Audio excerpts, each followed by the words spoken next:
యెహోవా ఏర్పాటు చేసిన దినం, దీని యందు మనము ఉత్సహించి సంతోషించేదాం. అందరి రెఫరెన్స్ ఎక్కడ రాసుకుంటారు?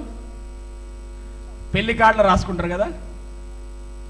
పెళ్లి కార్డులో రాసుకునే వచనం కాదు అది, తెలుసా మీకు? ఈ వచనము పెళ్లి కార్డు గురించి, మన పెళ్లి గురించి దేవుడు రాసింది కాదు. ఈ వచనము యేసుక్రీస్తు మరణమును గురించిన ప్రవచనం. కీర్తనల గ్రంథం 118వ కీర్తన 22వ వచనంలో ఉంటుంది. ఇది యేసుక్రీస్తు మరణమును గురించి పాత నిబంధనలో ప్రవక్తలు ప్రవచించిన ప్రవచనం. ఇది మన పెళ్లి దినం కాదు. దయచేసి వచనం బాగుందని ఎక్కడ పడితే అక్కడ రాసుకోనకండి దయచేసి. మనలో కూడా తెలియదు.